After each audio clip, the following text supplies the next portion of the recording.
Hello, everybody, and welcome back to another episode of The Guys Who Stared. Stats Cade Kennedy here with you alongside the world's #1 Russell Wilson supporter, Tyler Riggs. Tyler, we joked about it before we just went on the air. You knew I was going to have to start with that. Another great week of college football, week number 8 in the books. And folks, before we fully get into it, feel free to like the video, subscribe to the channel, leave a comment down below, all those fun things. It really does help a lot. It doesn't sound like it would, but it truly does. But Tyler, I mean, let Russ cook, baby. Let him cook. there you go. I was waiting for it to get there. I knew you gotta had to say something to respond to that, but oh, man. But either way, I mean, Tyler, just another great week of college football. You had the big-time matchups. You had everything go not exactly how you'd think it would, but still an amazing week, to say the absolute least. And we've got to just jump right into it because of the massive game that happened down in Austin. We talked about it, and it went quite differently than how we expected. I mean, it wouldn't have shocked me if you told me Georgia was going to win this game. I don't think that would have surprised anybody. But I think it's the way they did it.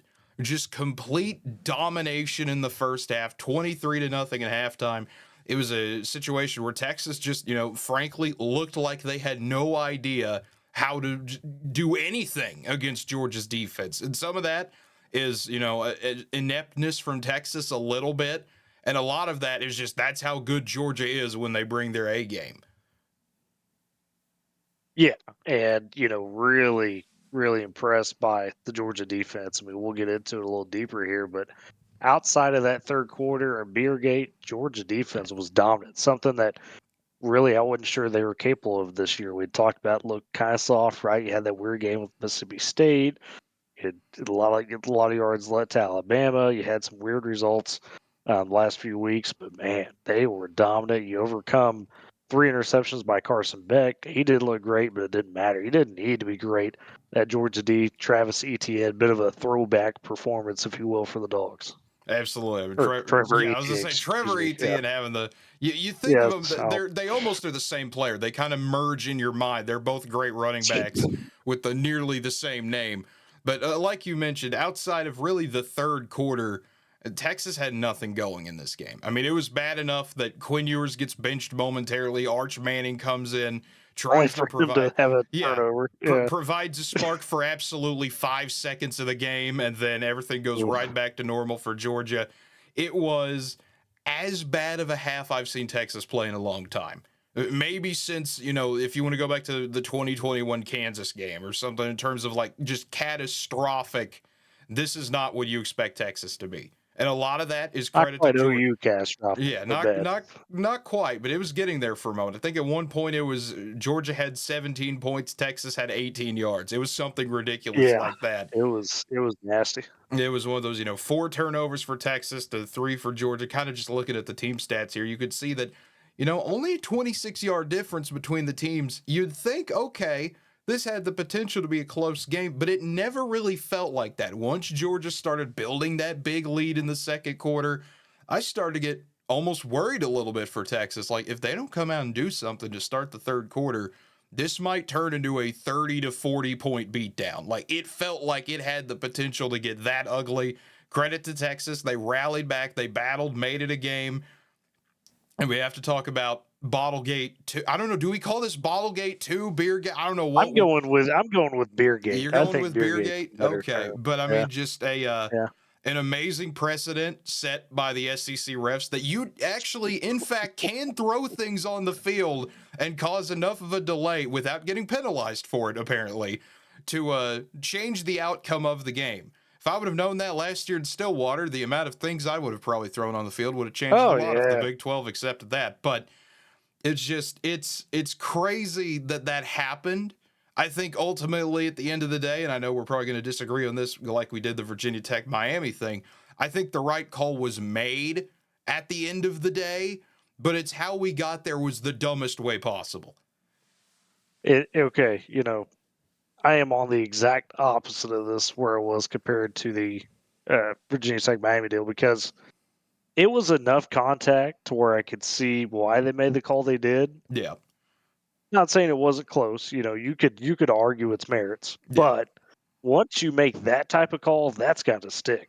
Beer bottles doesn't matter. You've Yeah. got to stick with that call because holy smokes! Although it was hilarious watching first, Steve Sarkisian lose his mind for a good 30 seconds.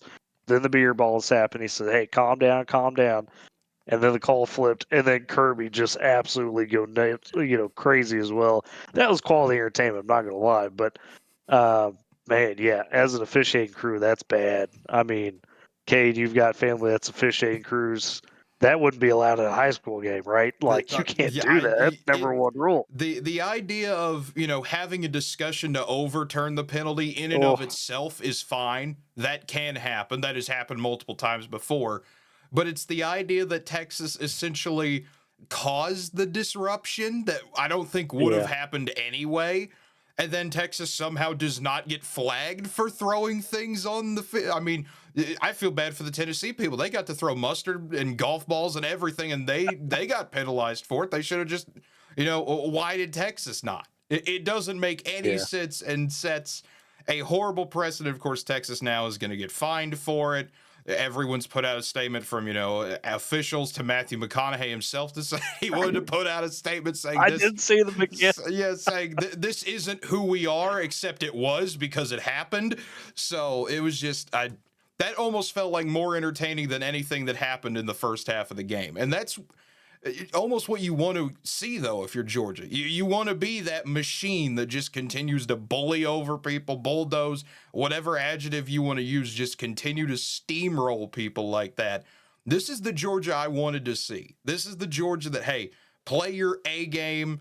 Don't ever stop playing your A game. And that was the thing that Kirby Smart really hit on at the end of the game. He got to play the famous "No one believes in us" card, which is kind of Oh, crazy to think about when you've won two of that's the last always three national championships. But if it works, it works, Tyler. There's a reason coaches keep coming back to it. A lot of Georgia fans and a lot of Georgia players, I'm sure Kirby Smart preached as well, they all felt a bit disrespected going into this game. And all I've got to say is to Georgia fans, welcome to dealing with Texas. This is your life now. I'm sorry. Anytime they're going to be good, you're going to hear about it, even if you are the better team. Get ready. This is yeah. life in the But SEC that's with them that's the now. wild thing. Like, I don't know. Clearly in the game, Georgia was a better team, but I think it was just shocking to watch that and knowing what we had said about it. That really felt like okay, it's all lining up for Texas, right? They've Yeah. done everything that they needed to do up until this point. Navigated through the Quinn Ewers injury. He started to look a lot better in the second half of the OU game, and man, I mean, just really shockingly bad performance by the Texas offensive line. Couldn't protect their quarterbacks. Could get the run game going at all. There was no relief. I mean, Yeah. really, outside of that third quarter, if you would have just watched the first, second, and fourth quarter, you would have said, "Man, this was a thorough butt kicking." Yeah. And it was And just, Kirby Smart would tell you is the officials were the only reason that Texas got back into the game. So, man, I mean, just that to me was really shocking. Kudos to Georgia, kind of waking up the inner dog, if you will. Yeah, yeah. And I mean, it was just, I've got the stats pulled up here to look at. I mean, Jalen Walker, 3 sacks, 3 tackles for loss, 8 total tackles there. Yeah, I mean, it's just crazy. Look at Michael Williams, 2 sacks. Georgia had 7 combined sacks in this game and 10 tackles for loss. I mean, that is just absolutely incredible to see. And I mean, that's a good day for any defense, understatement of the millennium. But for Georgia to come out there and do that to a Texas offensive line that has good players on it. This isn't the Texas offensive line of 5-6 years ago where you could go, yeah, they're still trying to build back up. This is supposed to be Texas's best team since, maybe 09, 08, somewhere in that range. It's supposed to feel like it. But for Georgia to come in and just throttle them the way they did, I don't know who that says more about, honestly. Does that say more that, okay, this is the return of Georgia's the real deal? They had that rust, they've shaken it off. This is A game Georgia. Will they continue to be A game Georgia? Or what does it say about Texas that they had all the momentum? You come out blowing out Oklahoma, you've blown out Michigan, everyone that you've had on your opponent that was supposed to be, in theory, a big game, you've done the job, and then you get here and just look rattled and lost. I think for Texas, really, it's a case, and Georgia's kind of went through this in spurts. We saw it in the Alabama game, and we really, you know, Kind of saw it at times in that Mississippi State game where you start believing you are really that good, and you get a little, I wouldn't say lazy, but you just aren't as sharp as you actually need to be. And you don't realize it. You think you're just plodding along fine. And this was a big welcome to the SEC moment for Texas, right? Can't underestimate any opponent, whether it's Georgia, whether it's Mississippi State, it doesn't matter, right? Got to come out and play that A game every week. Because even a bad SEC team has some talent on it. Not that Georgia's a bad SEC team, but man, when it's the big games, you got to get up for it big time. And Texas just wasn't ready for that, And I I think they bounced back going forward, have that moment of, okay, now we know we still got a lot of work to do. Texas fans aren't going to like it, but it's probably a good loss in the long run, Yeah. just for the rest of the season. Because as long as you close that strong, even if you don't make the SEC title game, you're going to have a very, very strong case to be a playoff team, as long as you don't have a big slip up somewhere else. So, that being said, you still got Ole Miss, Tennessee coming, but that's for another week, another conversation. Or excuse me, that's Georgia still. So they've got their pitfalls and they're kind of playing like it. But man, I mean, it's just what college football, man. You never know, Cade. You never know. You truly never know. And that's the wonderful thing is every week trying to figure out how do we put this together. Teams can change so drastically from week to week. You think you know someone and then you don't. That's exactly what happened to Texas here. But we've got one more big SEC game to talk about to transition on over to. It's Tennessee and Alabama, third Saturday in October. This was a great lead in and ended up being a better game than Georgia Texas. Everyone was kind of excited to see these two in that same, ABC game of the week type of deal. Worked perfectly. Each game got over 10 million viewers. If you're an ABC executive, this thing prints money. Congratulations, You're SEC seeing football. green. Yeah, I Yeah. say, what a shocker. People in the South love their college football. But this was a fantastic game, and it really felt like it was Alabama's game in the first half. This was the third week in a row where Tennessee struggled to generate anything in the first half. A whopping 0 points put on the board yet again. And it felt like, okay, if Alabama could just put their foot down, they can take control of this game. You just got that feeling, at least I did, watching this, that, the more of a defensive struggle this continued to be. Alabama limits, the big plays from Tennessee. They limit any mistakes on their end. They can get out of here with a win. And then we get to mid-third quarter, and it's off to the races. Dylan Sampson starts getting fed a little bit more. That O-line really starts to ramp up. Alabama starts to break down on the rushing defense. Their front line couldn't do anything. And Tennessee just starts pounding them and just continues to over and over and over again. And all of a sudden, the Vols have the lead. It's 14-10. Alabama answers back, punch, counter punch. We've always talked about it when you have two juggernauts like this. And Tennessee, the defense for the Vols, once again, making the statement in the fourth quarter, shutting down Alabama. And Tennessee, I mean, you would talk about an incredible, impressive win. It's now 2 times in the last 3 years they've beaten Alabama. I don't know the last time you could say that for Tennessee. It's been a long, long time that you can look at and say Tennessee, despite getting out just destroyed in the time of possession, 33-26 there, Tennessee still had 100 more yards. They had 3 turnovers. Alabama only had 2. It was a great day to be a Tennessee Vol, Tyler. It was one of those where it was exactly how I thought it would go. If Tennessee could get that run game going, I know we talked about it in the preview, they would have the ability to do this. And that's even with Nico having a pedestrian day, 14 for 27, 194, a touchdown, a pick, overthrew a lot of guys that won their one-on-one battles out there. This could have been a lot worse for Alabama. It really could have. The defense still has a lot to fix there. But you can look at it on the flip side knowing, okay, we've got several breaks. We just could not keep our composure. And the thing that'll stick out to me, I think the most, and I don't know if it'll be the same with you, late in the game, you have a 4th and 7 that turns into a 4th and 22 because of a ridiculous 15-yard unsportsmanlike penalty. You just got to keep your composure in that situation, and maybe you have a chance to convert that and go down and put up a game-winning drive. Instead, you don't. Tennessee gets 3 points out of it, and at best, you're playing for overtime, which, of course, Tennessee shut that down too. Yeah, and that was disappointing to see for Alabama. I'm sure from Kendrick Law, no less. Like, he understands that's a big moment. You can't just do that. Talking about the unsportsmanlike. Yeah, there was some chippiness. I get it. It's the heat of the moment, but you got to show that discipline. And credit to Tennessee, Cade, they out Alabama. Other than the time of possession not being in the favor, they outdid Bama in their own game. Right, ground and pound. We're going to wear you down. Defense is going to step up at those clutch times. Just another week where Jalen Milroe is just searching for answers somewhere, and he's not finding them. This Alabama team averaged 2.2 yards on the ground after they got after Milroe a bit. That is wild. I can't remember much of a time where you've seen Alabama not being able to run the ball, and it just wasn't there, and they get into pass happy mode where they've got slinging, and that's not recipe for winning football. And I want to credit Josh Heupel because we've talked. You mentioned the run game. That's been one of the better changes Heupel's implemented over his time at Tennessee. Is he's understood slowly, hey, in the SEC to win games, you got to be able to run the football, right? And do it at big spots. Be able to bleed that clock a little bit in the second half. You go back to the Oklahoma game, people are saying, he's being too conservative. No, he was understanding that teams are opportunistic again. The talent is very close in the SEC at the top.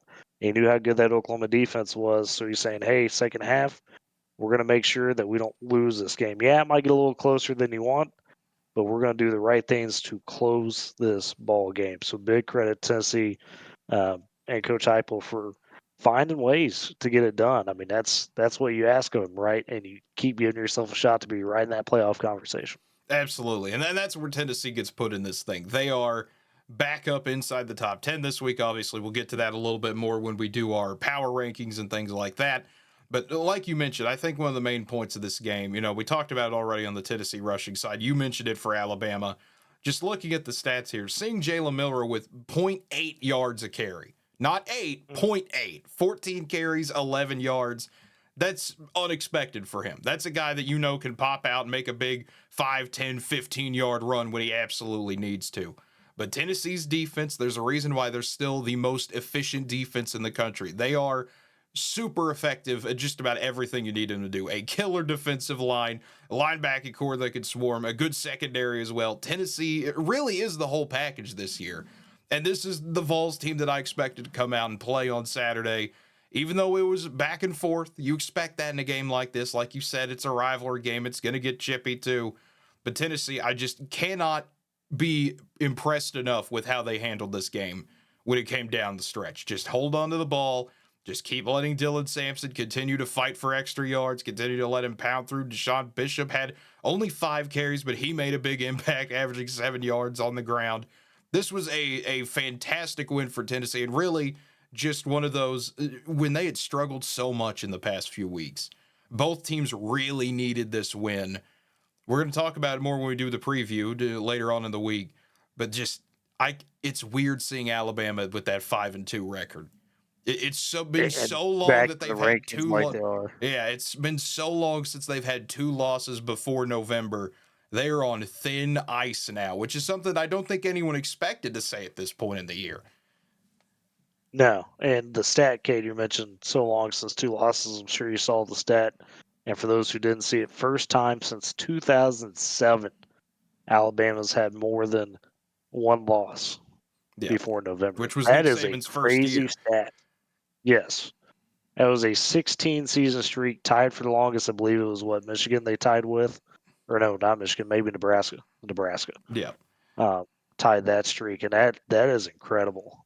That's at least to the spoiled fan base. I'm sure there'll be some more interesting calls on Five Bomb this week. Might want to tune into that for sure. But man, and the point I want to make about Tennessee, and this also applies to Georgia too. We just talked about their ultimate ceiling is not decided by their defense, not decided by their run game. It's going to be decided by the quarterback play. For Nico, you said pedestrian did enough, right? Kind of made the throws we needed. Still, what you want to see him be a bit bigger in those moments. Yes. And Carson Beck's got to get figured out. That was not pretty of his performance. His defense able to bail him out, and ETN able to bail him out with that run game. So they've got to get him righted. Tennessee's got to find a way to get Nico a little bit more comfortable, and they can do that. They're going to be right there in the mix to not only be, playoff contenders, but championship contenders because of what they have surrounding those guys. Absolutely. And it'll be fascinating to see where both these teams go from here. This feels like it could be. I don't want to, call the death of Alabama way too early, but this feels like it could be one of those spiraling moments for Alabama. We'll have to see how they bounce back again. Similar situation to a few weeks ago. But for Tennessee, I mean, this is you're on cloud nine once again. Storm the field again. Put the goalposts down again. Even though officers were trying to tase people this time. Come on, let them have Oh fun. no. Let the kids have fun. Jeez. I mean, it was an incredible scene once again in Knoxville and a well-earned win for Tennessee. But we've got to go from a fun game to absolute nightmare territory for Nebraska. 56-7. If you didn't believe in Indiana, if you didn't know they were the real deal, now you know. A 49-point smackdown over Nebraska in a game where, Tyler, I kid you not, Nebraska had 5 turnovers and 7 points. I mean, that is a recipe for disaster. No matter what game you're playing, no matter the opponent in general, you're not going to win a game with 5 turnovers. You're definitely not going to win a game when you have 5 turnovers and nearly get outgained by 200 yards. This is who Indiana is this year, though. They have the ability to just absolutely smack someone in the face and get away with it. Nebraska's got a good defensive front. Indiana was able to pound away at it, spread you out, throw the ball. Whatever the Indiana felt like doing Saturday, they were able to accomplish it. It's what they've been doing. We've talked about, right? You could argue the quality of opponent all you want, but Indiana has been taking care of business from week one. Really, the Maryland game was the only touch and go. And Maryland beat USC, by the way, this week. That's They probably not did. even going to make the show other than this That's mention. the only time it's getting thrown in there because that's where USC is right now. So, yeah. I don't even want to put them in fraud alert because they don't deserve that. They've been frauds. We know that. yeah. Not Lincoln Riley enjoyers on this show. So sorry about you, USC. But man, I mean, just a credit to this whole Hoosier team, right? Because everybody's telling them, oh, now you're going to have a real test. Finally, Nebraska's on the come up again. They're almost back. Matt Rule's got rolling, and you just come out and absolutely put it on them. I mean, couldn't ask for anything better. And now Indiana has properly put themselves in a spot where you've got to start talking about them at some point on the national scene. And there'll still be a few weeks before we get to that. Obviously, right? The big game that's going to be circled is that Ohio State trip. That's the one. So as long as you take care of business, against Washington, Michigan State, and Michigan, which you should, got 2 of those games at home in Washington, Michigan State, or Washington and Michigan, then man, you set yourself up with a big opportunity if you're Indiana. I mean, Cade, we could be living in a world very realistically now where Indiana is 10-0 going in to that clash with Ohio State. That Absolutely. is, And the crazy thing about it too, you mentioned, the time will come for Indiana. We mentioned it. This is their spotlight game. They're going to get another one. They get College Game Day in Bloomington this upcoming Saturday against Washington, yep. even though that'll be a Big Ten Network game and everyone will forget where to find that at. But it's still the idea of having that spotlight on him. Kirk Cignetti, once again, he cannot talk about how fun of a coach he is. Anytime you have a guy that says, I tell recruits to Google me because I win. I mean, that's incredible. You Is that cannot not get the any. perfect modern day recruiting pitch? It I is. mean, I win. That's I, 2 yeah, words, nothing more. Drop mic, you're done. You won. Congratulations. I mean, yeah. it's Sounds like a guy that knows how to speak to the kids because it's, that sounds transactional, right? It sounds very transactional. You're not selling the school, you're selling yourself. That's what modern day college football is. it Look at is. Lane Kiffin. He mastered that, right? Like that's what he does. Sells himself as, hey, I'm a fun guy. Let's go win some ball games. When you get into that right mix and not sounding egotistical, but just saying, hey, I know what you want. I know what I want. Let's do something good. I mean, Absolutely. perfect. And I mean, in Perfect. Guy Indiana's brought over 16 players from James Madison, picked up the right guys in the portal on top of that. All the credit to him. Yeah, and Indiana's responded. This was the 4th largest crowd in the history of the program to watch a game there. Had over sellout capacity, standing room only there. And Coach Signetti's challenging him. Let's hit number 1 next week. Let's continue to build this thing. We've gone so far. We're more than a basketball school. We can do this. We can get as many people in here as possible. Indiana's on their way up. They're going to continue to go on their way up this year. still tied for first in the Big Ten with Oregon and Penn State. That's going to be fun to watch, especially with Penn State and Ohio State having to merge at some point, and one of them is going to have a loss there. And we'll have to see what happens then. Indiana, then you're a driver's seat potentially if Ohio State beats Penn State. That we got to really talk about, who gets that final bid if Oregon goes undefeated. Indiana's going to be around for a long time this season. This is like you said, and like I've said, this is not a fluke. This is a real deal football team. They proved it again on Saturday. Cade, remember when we've been moaning the death of college football with the expanded conferences, the expanded playoff, and now it's only for the big dogs? And you very well may live in a world where a 10-2 Ohio State gets left out should they fall to an Indiana. Yeah, I known big mean, dog Indiana, Tyler. We know this. I'm just saying, like, it's going to be a fascinating into the season because whether it's SEC, Big 10, Big 12, all the power conferences, and then your race for the small schools to say, okay, can anybody dethrone Boise State? Can anybody get to Army Navy? Like, so many great storylines. I mean, it's created other chaos. And for those people who said, well, this just makes the regular season not matter, couldn't be more wrong, right? Every game now, it feels big because for some teams, they know, like for Alabama, that might have been an elimination game we just saw Saturday. That might have been done for them as far as college football playoff dreams. Absolutely. Very well may have been. It very well could. We'll have to see how the rest of it plays out. We got to talk about another team, though, switching gears here from one conference to another. A game that we both agreed had the potential to get weird, but it probably wouldn't. And boy, were we wrong. It's Miami holding on for dear life for the third game in a row, 52-45 over Louisville. I would like to think, since I mispronounced them as Louisville, they decided they wanted to make my life difficult this Saturday with pick-wise. But either way, just a fantastic shootout to watch. I mean, this was one that, I'm going to keep scrolling around here to show you. It's so large, the scoring summary, that I have to keep scrolling up and down to show the full thing. It's one of those games where, watching bits and pieces of it when I could, going back and forth between watching Oklahoma with no offense to this game with all offense. It was crazy to me that Miami had several moments where it felt like, okay, if you can get a stop here, you can put this game away. You're up 17-7 early in the second quarter. You get a stop there. Maybe you could start to sit on the ball for a little bit if you want to. You have the offense to move at will with any time at Cam Ward and Damian Martinez. It's still a fun combination to watch. You come out mid-third quarter, score 31-17, right off a 6.5-minute drive, and you give up a kickoff return. And then you turn the ball over. And then Louisville's marching down the field and they tie it up at 31. In the span of a minute 30, we've gone from Miami's about to put this away to it's a whole new ball game. And you just can't do that if you're going to be a playoff contending team.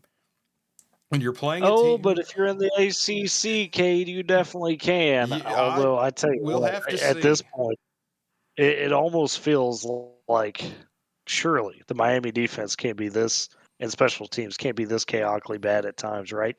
Are they just in it to try to boost Cam Ward's stats? Like, I don't know what's going on with this team. And we may not figure out who they really are. Again, we've made this point. We might not know who they are till the ACC title game when they have to clash with Clemson or maybe SMU. But that's maybe a different conversation for a different time. Still, this Miami team is baffling. I mean, the fact that they're in the top 10, almost top 5, and BYU's not the top 10. Injustice, I will say. But good lord, what a chaotic team! I And mean, hey, again, Cam Ward pulls it out of the fire some way somehow. Yeah, this Miami team, it's just how many bullets can you dodge until you just got holes throughout your entire body? At some point, it No, feels they're like doing it's they're doing the Matrix at this yeah, point. They're Keanu full on yeah. I backswing at mean, this it point. it feels like and I've made this comparison, and this might be just the weekly Miami comparison at this point. They still feel like they did 7 years ago, that 2017 team that just kept finding ways to win until they suddenly got beat and crumbled. I don't know if this Yeah. Miami team will do that. I'm not saying that's going to happen. This Miami team might have a lot more grit than that one did. But I'm still waiting to see what happens when Miami gets put in a situation against a team that's not a 3 or 4 win team like Cal or Louisville or someone like that, where you're playing a legit opponent, which we probably, like you said, won't see till the ACC championship game. What's going to finally happen then when they play a team they can't outscore, they have to beat straight up? And that's we'll talk about this more when we get to power rankings, because I have a bit more to say about where I see Miami compared to everyone else. You mentioned it with the BYU thing. I kind of have my own theory on this. But Miami they still don't impress me, which is crazy that you could be 7-0 and still not find a way to impress people. But the power of the eye test says all when it comes to them. You can look at them and know that's a good football team. That's not the number 6 team in the country. There's no way it can be. But it's just incredible to watch. But speaking of a team that, does the opposite, we're going from shootout to shut down. Illinois 21-7 over Michigan. This was the first win, as you can see, for Illinois over Michigan since 2009. Michigan actually threw the ball today. I mean, it was one of those that stunned me, but at the same time, it didn't matter, which is incredible. They finally figured out they had a 200-yard passer with Tuttle, and they still couldn't get anything going.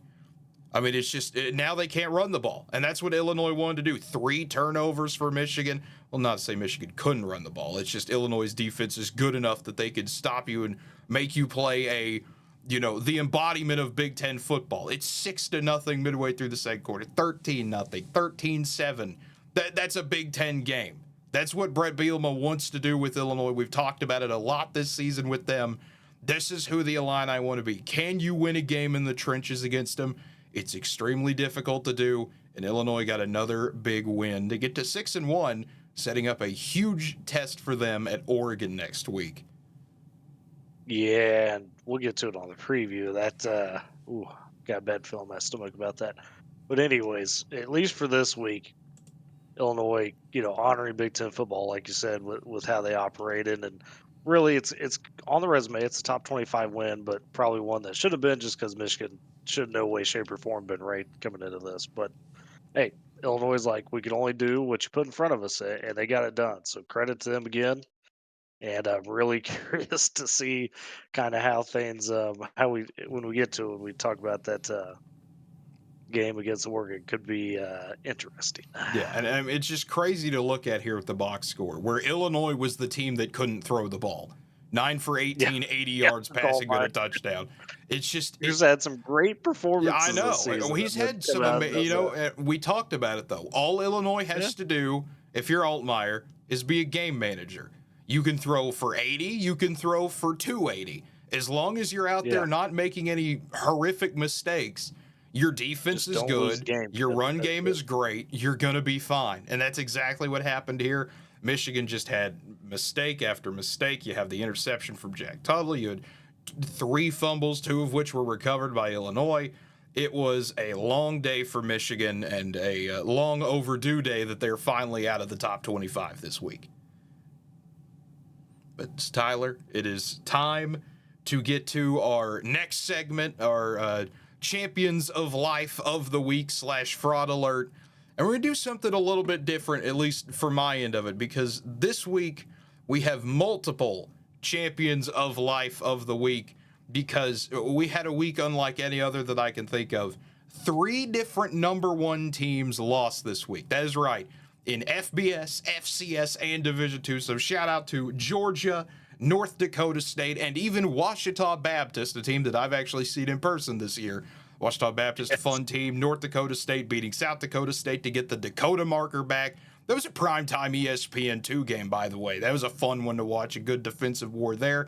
And then, of course, Georgia, looking like the Georgia we all expect to see, the Georgia everyone believes they can be consistently, just smacking Texas around for 3 quarters. And then the third quarter happened. I mean, I don't know what other way to put it. That third quarter was odd. A lot of strange things happened. Georgia was able to take care of business, though. That comeback attempt did not matter. No, it didn't. And also, Cade, weird to see all 3 number 1 teams lose within the best conferences in each division there. Shout out to the GAC, baby. Let's go. Okay, you're putting the Gaction in there. Of course, the Missouri Valley, the dominant conference in FCS play. Some MIAA supporters might have you tried for crimes for saying they're not the best D2 conference, but Gaction is Do fun. they have the national champions? I don't think they do. They've I got think a lot Hardy's went of in there and national they spanked champions, them but all. It doesn't matter. What have you done for me really recently? That's where we're at in college football. You know that. oh, yeah, I do know that. But tradition matters somewhat, Tyler. But either way, that's my pick, Tyler. I know you've got kind of a not oddball pick when you think about it, but interesting to say the least. Yeah, I think one that's a little under the radar simply because, as we talked about in the preview, it might have been one that, oh, holy crap, check your phone, look what's happening. But LSU keep themselves undefeated in conference play. Kind of was wondering, could they deal with what Arkansas may throw at them? Could have been a really ratty game, give Arkansas some of that momentum. LSU comes out in the first quarter and establishes the tone, right? You win that first quarter 10-0. Arkansas finally gets the life in the second, third quarters, but not near enough. And again, you close strong. You feel LSU's credit to the Tigers, keep themselves at undefeated in conference, 6-1, right there in the mix in the SEC race. So I think that deserves it this week because, hey, say what you want, we've seen it throughout this conference, whether it be Bama, whoever. Man, you got to be prepared all weeks. They came in, did what they're supposed to, kicked butt on the road. Absolutely. Champions of life, Yeah, Brian Kelly. I'm exactly. disgusted. I was about to say Arkansas had 3 turnovers, and LSU, I mean, you just look at this time of possession. Yeah. 39-21 in favor of LSU. This is an Oof. LSU team that struggled to run the ball at times this season. That did not happen here. Caden Durham, a 100-yard game, 3 touchdowns. That's the crazier thing to me, too, is Garrett Nussmeier didn't throw a touchdown pass in this game. If you would have told me he was going to throw for only 233 and no touchdowns, I probably would have agreed with you last week that, yeah, Arkansas is probably going to find a way to win this thing. If LSU struggled like that, you would think, but when the run game comes to life, when LSU is fully operational on offense, LSU starting to get into that peak form. And also, they look good while doing it. I mean, you can see it here, the solid white uniforms, the white helmets as Yeah. well. They look fantastic doing it, too. Sometimes, Tyler, when you look good, you play good. So that helps a little bit, I'm sure. But either way, That's my motto, Cade. yeah, there you go. There you go. Either way, we've got to get to the fraud alert. And Tyler, I think we were in agreement on this one. Tell me if I'm wrong here, but it's got to be Nebraska. We've talked Oof. about it already. 5 Nebraska turnovers. and Sad Rule I and mean, it was, Ella Rayola. Oh, yeah. man. I mean, it was just abysmal. It was a game that had so much hype to it, so much belief that, this is going to be a fun one. Nebraska is going to bring their A game. Indiana's going to bring their A game. It's going to be a back and forth brawl, maybe a defensive battle if Nebraska could get their foot in the door and take control of this thing. And that was the exact opposite of what happened. I mean, this was just smackdown city for Indiana the entire game. The thing that, I'm not going to say it drives me insane, but it's hysterical to watch, at least for me, and I'm sure for Nebraska fans, it's the exact opposite. Curtis Rourke is 17 for 21, 189, has a QBR of 89.8. His backup comes in, and Taven Jackson, who will be the starter for Indiana this week, and he goes 7 for 8, 91, 2 touchdowns, a QBR of 99.9, Tyler. Just ridiculous. Yeah. No relief for Nebraska at all. Oh, it's the backup quarterback. Nope, it's actually worse now. Somehow, it's worse. I don't even know how that could happen for Nebraska. Oh, just embarrassing, Just embarrassing. Has Nebraska inherited the "we're back" memes that Texas had for so many years? Or are they now that program where it's like, hey, Nebraska back, LOL? I don't know if they are, because Nebraska, I feel like, they never have the full hype behind them. The only time I think they did was Scott Frost's first year, and that one time they were 7-0, I think in 2016, and then they finished 7-5 or something like that in the regular season. They don't feel like they get that big shift behind them that Texas gets with media coverage and things like that. Nebraska's just kind of, I hate saying it for them because I would like to see them be better someday. They're just kind of stuck in perpetual mediocrity. I think Matt Rule can be the guy to bring them out of it. It's just they've got to continue and improve week by week. And some of this is how good Indiana is, but I thought Nebraska, like most people, would have played a lot better than getting beat by 49. Yeah. I mean, you've got to come out better in that moment. You've got to. There's no doubt about it. You absolutely have to. But it's time to get to power rankings. Moving on, showing the AP top 25 for the week. Obviously, if you want to see more on that, there's a separate video, the AP reaction video there. And Tyler, it's time to get to power rankings. And we might disagree a little bit on this. Not a whole lot changed in terms of who's in it, but a lot of placement has shifted around based on, when two top 5 teams play each other, that's going to happen. So for my power rankings, at least, Oregon moves into that number 1 spot for the first time this year. No losses. The giant win over Ohio State, a great win over Boise State as well. Oregon came out against Purdue. We joked about it. Maybe Oregon stumbles out of the gate and Purdue could jump on it. That didn't happen. That was never probably going to happen. Oregon put their foot down. Purdue could never get anything established. It was a nice, clean shutout win for Oregon, 35-0. Exactly what you wanted. We're on a short week off a big win in an environment known for those crazy upsets. Oregon did everything flawlessly. There's nothing I can point to outside of Dylan Gabriel threw an interception and 3 other incompletions. Oh, well, that happens. That's college football. But Oregon just looked impressive.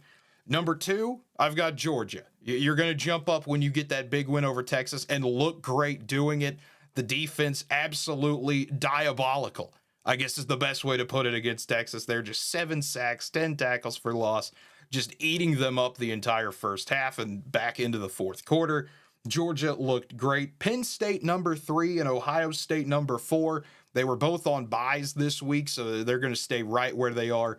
Penn State, of course, doesn't have a loss. They've looked solid most of the year. They're going to stay above Ohio State for now. And then we get to number 5. And I really don't know who number 5 should be, because I don't know who the best team to put there is. It would have been Texas if they didn't get demolished for an entire first half. Maybe it's Tennessee, but it still took a while for their offense to come to life. I know that's a bit unfair. Alabama is still a good team. It could be LSU. They're playing really good right now. It could be Miami. They're technically undefeated. It could be Clemson. They're playing good ball. Don't let that 48-31 fool you. It was 38-10 at the end of the third. It could be Iowa State and BYU. They're both undefeated and finding ways to win. It could be anybody. And at the end of the day, I'm going to split it in a tie because I could not make up my mind. Number 5 is going to be UT. Which UT, Texas or Tennessee? That's up to you. I'm going to put Texas there and give them the benefit of the doubt because they did play a good third quarter. They did show some fight. They didn't completely roll over and die. But if things would have got a little bit worse, I think Tennessee would have jumped back into that 5 spot with their big win over Bama. Interesting, Cade. Interesting. So I'm going to go a little different. I think Oregon, Georgia, Ohio State is my top 3. That's where I'm going. There. Okay, interesting. I am going to push Clemson up to number 4 in this. Okay. Again, only loss was Georgia, beginning of the season. Otherwise, they've come out and rebounded well. Okay, I really like interesting. And you're going to say, wait, where's Penn State? Well, I'm not putting Penn State in the top 5 this week. You know why? Because they barely got by USC, and you look at it at the time, think, okay, went on the road, survived. But with how fraudulent USC has absolutely been, I don't think I've seen enough from Penn State to say they are a top 5 team in the country. So give me Tennessee, and LSU is a close 6th. Okay. So okay. That's where I'm at. That's how I'm feeling. And, I know I complained about BYU. A little rocky there against, I guess it was a spirited Oklahoma State team, but one that had been really down. He made them look better than they probably were and will be going forward. So BYU might be lurking right there. Iowa State as well. So we'll see. We'll see how things play out. And then the top 3 group of 5 teams. Tyler, I am finally in agreement with you of where we were at last week. Boise State's going to stay number 1. That's until proven otherwise. They do play UNLV on Friday night, so that will be the big one to keep an eye on there. The number 2, I've got Army. You're talking about the second most efficient offense in the country. Bryson Daly, he's going to be brought up every single week because he is just a fun quarterback to watch. And then Army, 7-0 for the first time since 1996. The 96 team went 9-0, so you're going to keep hearing that stat the longer they win. The just fantastic team. only allowing 12 points a game, continue to just barrel over people, running for over 360 yards a game. They're the number one rushing offense in America, and for good reason. And then number 3, I've got Navy. I made it easy on myself this week. Just pick the 3 ranked teams of the AP Top 25. But Navy deserves it. They're 6-0. Tyler, for the first time since 1979, Navy is 6-0. It's been a long time. They play Notre Dame this week. If they win that, they'll be 7-0 for the first time since 1978. Navy, a great team as well. Number 6 overall in offensive efficiency. Number 4 in rushing offense. So Army and Navy doing what they usually do there. And Navy, I mean, you want to talk about another fun quarterback. It's Blake Horvath. 20 Yeah. touchdowns for Navy, 10 passing, 10 rushing. Perfectly balanced as all things should be. Fair enough. Credit to you there working that one in. And yeah, that's where I'm at. I think those 3 teams deserve that at this point. Some teams kind of keep an eye on as we go through these final couple weeks in the American. Tulane, obviously, their 2 losses are not bad. Kansas State really pushed them, and then to Oklahoma. That one looks a little worse, but at the time Oklahoma was maybe a touch healthier, right? A little bit more competent at that point, They and I was definitely on the felt a road. lot So more competent. yeah, yeah. And so, Tulane's in a spot where should Army or Navy trip up, Tulane will face Navy, not Army. And of course, that game between Navy and Army, at least right now, and we'll have to talk about this in a separate instance. Should Army Navy meet for the conference championship, I wonder what they do with the traditional, game there in December. So I'm not sure how that works I because that's not going to count towards playoff seeding, does not count towards conference. Like that is after all that. So that would be a conversation where it's like, do not just move that game up, say, okay, well, hey, we're not going to do that game this year, and it's going to be the conference championship game. If those 2 were to play there, I don't know. That's a separate conversation.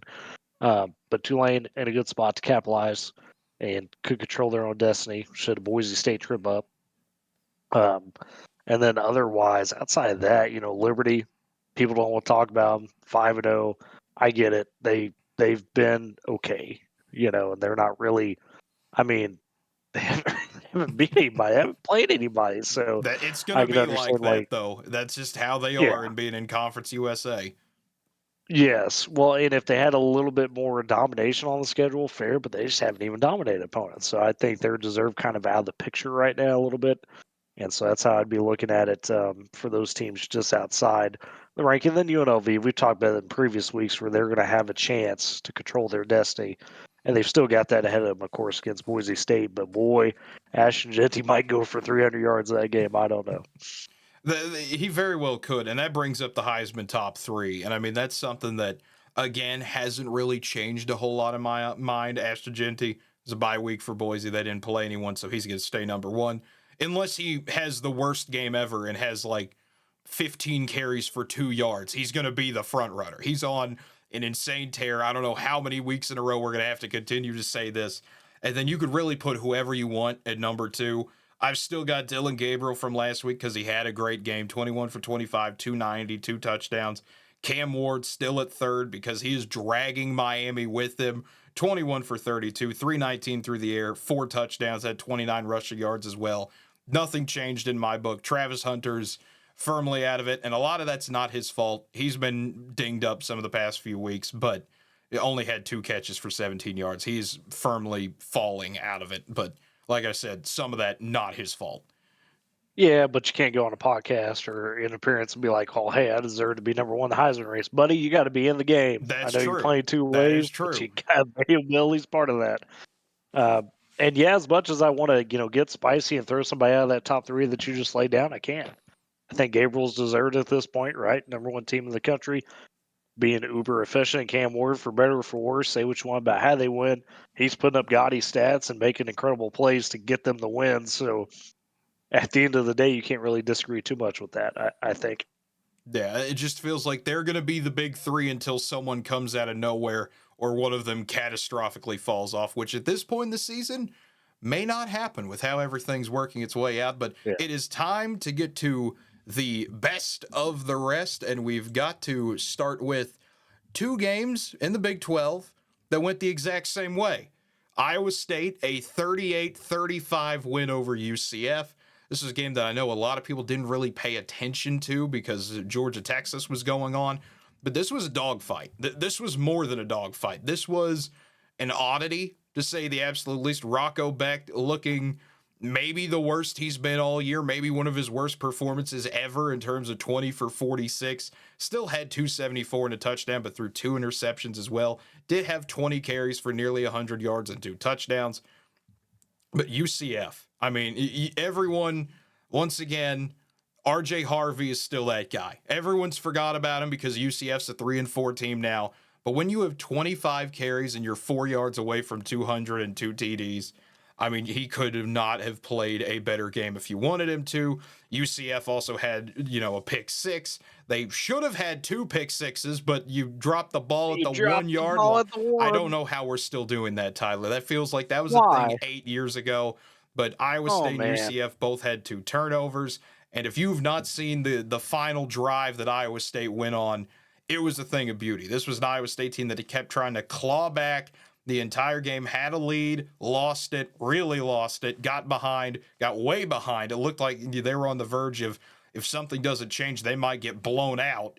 And then Iowa State just finds a way to win. Something we usually don't say about Iowa State, but this is a team that is resilient. They are tough, mentally and physically.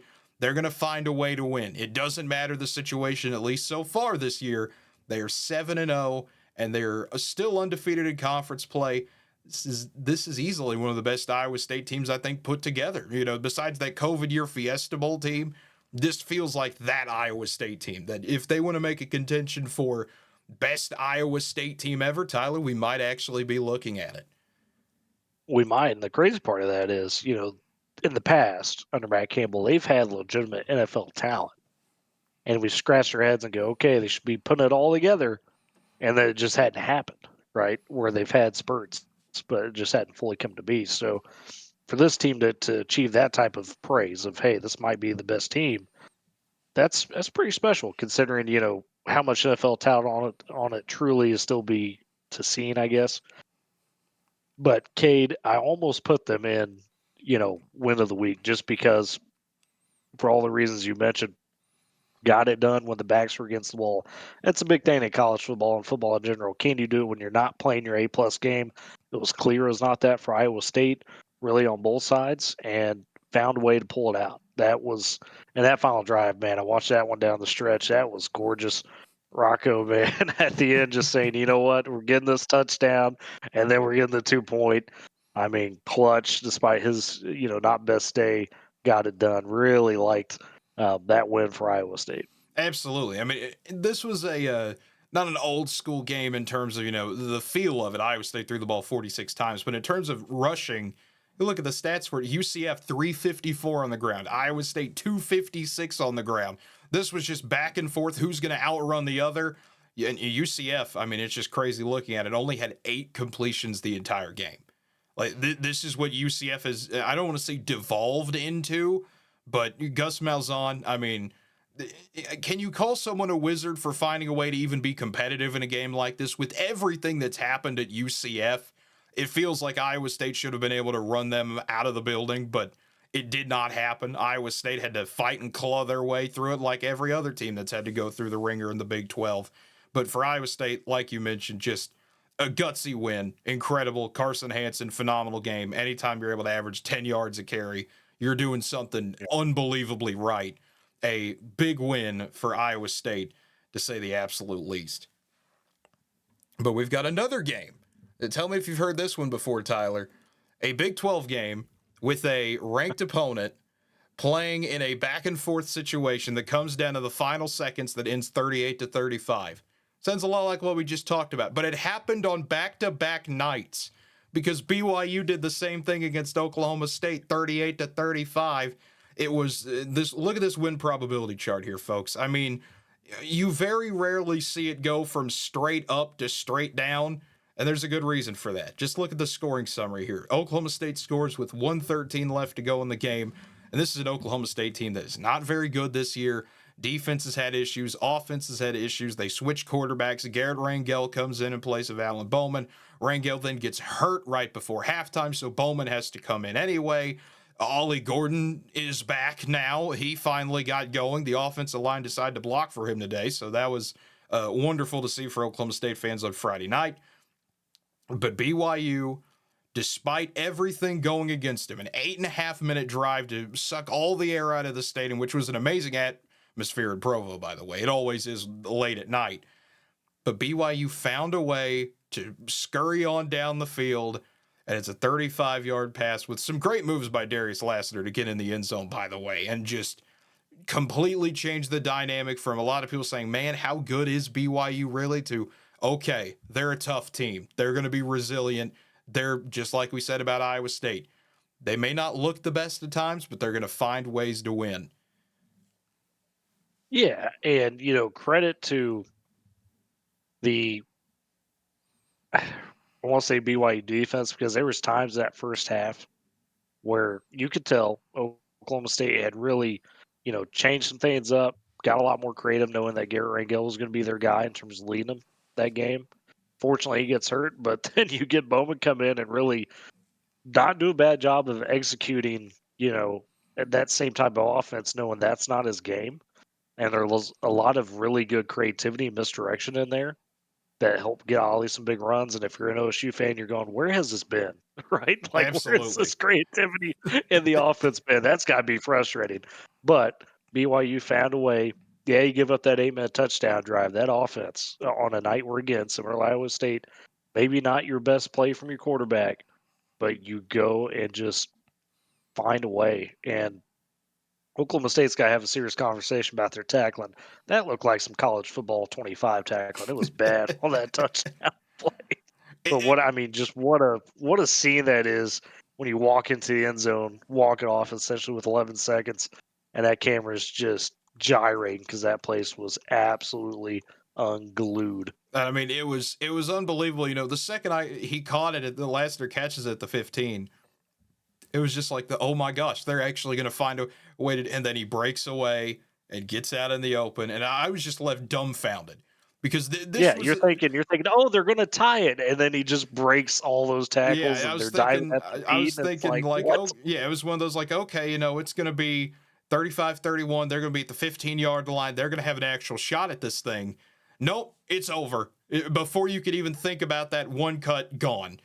And it was just unbelievable to see. And for Jake Retzloff, who didn't have the best of games, 13 for 26, 218, 2 touchdowns, 2 interceptions, for him to essentially be put in a bad spot where here's a 4th and 8 you have to convert, and they get just 8, maybe 8 and Yeah, a fourth, even if you want to be that technical, and then bust off a big 30-yard run where you're just trying to juke guys out, slide down, just showing how gutsy of a quarterback he is. Once again, sometimes you get moments like this where one guy's having to drag a team along with him or will a team to a victory. That was that might be more impressive than the touchdown pass to me. Just the way he was able to read the situation and figure out, okay, if this guy falls, go. That's exactly what he was able to do. And that doesn't happen without that big run. Which, again, I don't know what Oklahoma State's doing on that play. Just try to force them out of bounds or do anything other than fall down. What are we doing here? yeah, But just yeah, incredible. And I can't help but think, at least from the Oklahoma State perspective of this, what does this game look like if Garrett Rangel stays healthy? Because I think yeah. that Because there's he a was good off to a shot they really might have good won that start game. for sure. And Bowman tried. You could tell he was doing the best he can to operate. And honestly, knowing his skill set's not what they had put out there as far as an offensive focus, I thought he did as good of a job as he could. It wasn't his fault this week. It wasn't the offense's fault. Defense sold. Yeah. I mean, I mean, it's he tough for Rangel because it sounds like he's probably least on his shelf for multiple weeks, if not the rest of the season. yeah. They haven't really let it be known, but it was indicating that way. But man, I mean, that's just another gut punch for Oklahoma State. I mean, you'd been offense so bad, you're like, what is going on? Your defense is giving up big plays, and all of a sudden the offense looks competent. The defense just still can't get it done. Absolutely. And the credit to Bowman here, which is something that has not been said a whole lot this season, especially No. by Oklahoma State fans. Starts 0 for 5, has the interception, looks absolutely Oh, terrible, yeah. and then comes out next few drives 11 for 14. He does about as well as you can in that situation, like you said, Tyler. But man, something is going to have to be done for Oklahoma State. You know, this could be its own segment nearly about just what is going on with football in the state of Oklahoma this year. Nobody seems to Well, we did know the what they're doing. emergency OU Yeah, video, we so did the emergency we OU could video do for, easily one for yeah, Oklahoma State. exactly. You feel free to watch that video as well. That's a fun one, to say the absolute least there. But we've got one more game to talk about, Tyler. And this, despite the two 38-35s we've talked about, might be the most head-scratching of all of them, purely just because of Vegas was right on the money. And I mean, usually you expect that. There's a reason why they know what they're doing. But they said this There's a was reason going why to they be, got big. yeah. They said this would be a 4-point game, and it was a 4-point game, and it might have been one of the most crazy games again that people didn't really watch, people didn't really care about. It was just okay, you know. Missouri's down 17-3 in the third quarter. What are we doing here? Brady Cook goes down early in the game for Missouri. He comes back, which was enough of a miracle in and of itself. But Missouri able to rally together and just find a way to somehow win this game. And that's really been the story of Missouri's season, is just finding ways to win tough games where you don't look good. Sometimes you look downright terrible in moments, like the third quarter looked like it might have been a disastrous start for Missouri. You give up the big pass, then a fumble return happens, and Auburn, I believe they didn't block a punt. I think it was a special teams play that ended up happening or something crazy like that. It was one of those weird Auburn-like plays, I guess is really the best way to describe it. That's something only they would pull off. It's 17-3, and it felt like it was over for Missouri. It felt like, man, this offense can't do anything today. It's just going to be, you're going to have to accept that you just lost to Auburn and to lose to this Auburn team. But Missouri found a way to win, and this sets them up with the giant matchup on Saturday against Alabama. Because if you lose this game, the season's over. Like, obviously, you could still technically make the playoff if you win out, but every Missouri fan would have known, okay, the season's over. This was supposed to be the biggest season in program history in a long time, maybe since, 2000, the late 2000s, and it would have just been an absolute dud. And we'll have to see how Missouri bounces back from this, but this was as ugly of a win as you could get, similar to like we talked about with Miami. How many weeks can Missouri get away with this? We'll have to find out when they go to Tuscaloosa. Yeah, the difference is, compared to Miami, Missouri's not doing it in a pretty fashion, right? As you mentioned, it's ugly. Where Miami's high flying, Cam Ward's spectacular, and you just kind of ignore, oh, hey, they could easily have 2, 3, 4 losses on the schedule. But man, I mean, it is. I can't even call Missouri frauds at this point because they've just walked the tightrope of, like I said, just finding a way somehow somebody get done, and I think that will come to pass. They're going to get walloped probably late in the season. That's my That's your guess. But prediction. who knows? Who Yeah, knows? I was Maybe just saying, it's just who they are, right? yeah, sometimes you kind of that happens though. Think of TCU in 2022 or even Baylor in 2019, Exactly. some of those teams where you start getting comfortable in that situation of expecting things to go wrong, that you have a plan for it. Okay, Drew Pine comes in the game. He exists. Well, let's be honest here, 10 for 21, 78 yards. He was He snapped the there. ball. He didn't cost you the game ultimately because Brady Cook was able to come back in and play better. Missouri was able to not really run the ball. Auburn wasn't able to run the ball that well. It was a game that just felt ugly to watch. It was, once Missouri started making their comeback in the fourth quarter, it really turned into, this is Auburn's game to lose. Kind of similar to what Auburn did against Oklahoma. This is their game to lose. If they give it away, it's on them. And they gave it right to Missouri, and Missouri was happy to take it from them.